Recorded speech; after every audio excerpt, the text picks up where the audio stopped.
Hello, friends. This is Benjamin.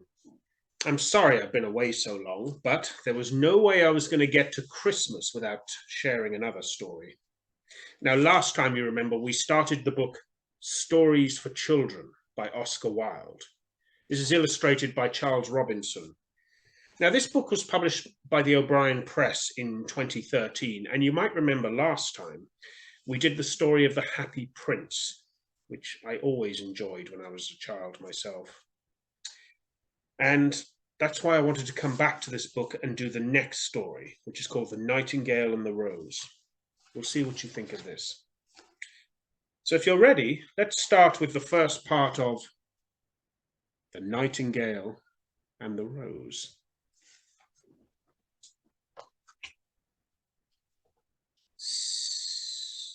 She said that she would dance with me if I brought her red roses, cried the young student.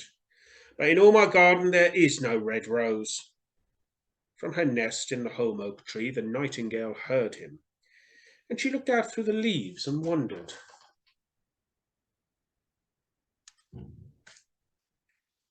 No red rose in all my garden, cried the student, and his beautiful eyes filled with tears. Ah, on what little things does happiness depend? I have read all that the wise man have written, and all the secrets of philosophy are mine. Yet for want of a red rose my life is made wretched. Here at last is a true lover, said the nightingale. Night after night I have sung of him, though I knew him not. Night after night I have told his stories to the stars, and now I see him. His hair is dark as the hyacinth blossom, and his lips are red as the rose of his desire. But passion has made his face like pale ivory, and sorrow has set her seal upon his brow. This is the love the student speaks of. She will pass me by. The prince gives a ball tomorrow night, murmured the young student, and my love will be of the company.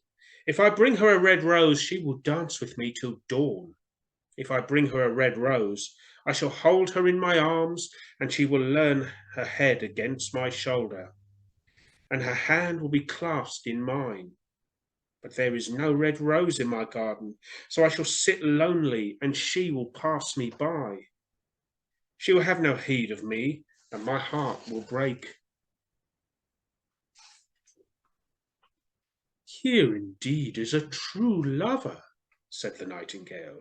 What I sing of, he suffers. What is joy to me, to him is pain. Surely love is a wonderful thing. It is more precious than emeralds and dearer than fine opals.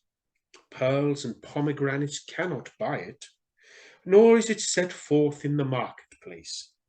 It may not be purchased of the merchants, nor can it be weighed out for the balance of gold. The musicians will sit in their gallery, said the young student, and play upon their stringed instruments, and my love will dance to the sound of the harp and violin. She will dance so lightly that her feet will not touch the floor, and the courtiers in their gay dresses will throng round her. But with me she will not dance, for I have no red rose to give her.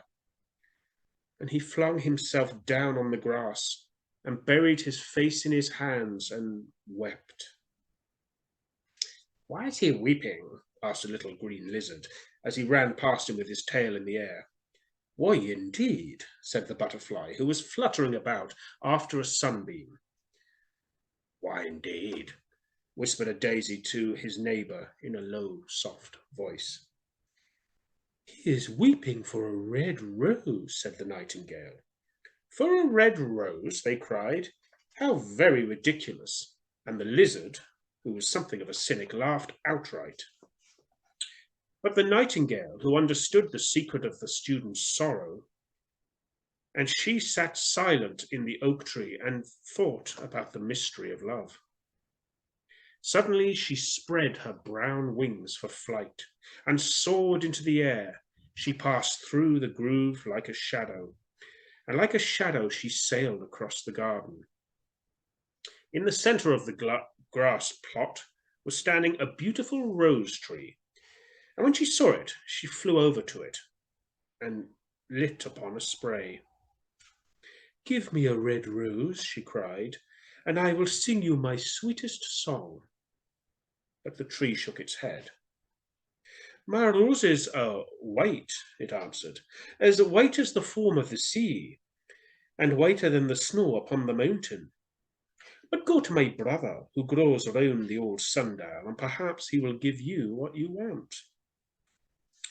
So the nightingale flew over to the rose tree that was growing round the old sundial.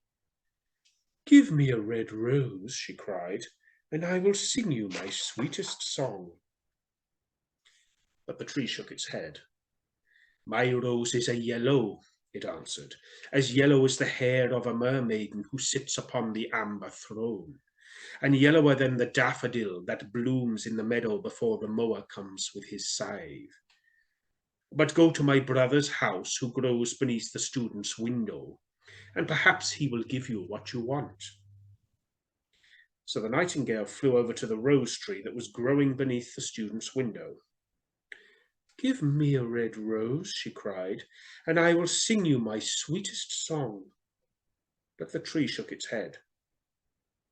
"My roses are red," it answered, "as red as the feet of the dove, and redder than the great fans of the coral and wave in the ocean cavern. But the winter has chilled my veins, and the frost has nipped my buds, and the storm has broken my branches, and I shall have no roses for you at all this time of year." "One red rose is all I want," cried the nightingale. "Only one red rose. Is there no way by which I can get it?" "There is a way," answered the tree, "but it is so terrible that I dare not tell it to you." "Tell it to me," said the nightingale. "I am not afraid." "If you want a red rose," said the tree, "you must build it out of music by moonlight, and stain it with your own heart's blood. You must sing to me with your breast against a thorn. All night long you must sing to me, and the thorn must pierce your heart, and your lifeblood must flow into my veins and become mine." "Death is a great price to pay for a red rose," cried the nightingale, "and life is very dear to all. It is pleasant to sit in the green wood and to watch the sun in his chariot of gold, and the moon in her chariot of pearl. Sweet is the scent of the hawthorn, and sweet are the bluebells that hide in the valley, and the heather that blows on the hill, yet love is better than life. And what is the heart of a bird compared to the heart of a man?" So she spread her brown wings for flight and soared into the air. She swept over the garden like a shadow, and like a shadow she sailed through the groove. So, just what is this nightingale going to do? Well, don't worry, I'll be back with you very soon, and we'll find out exactly whether this student gets the rose he so desires. Well, you have a good day there, friends. I'm really pleased to be back with you. And we'll all gather again soon for the rest of the story of the Nightingale and the Rose. Take care.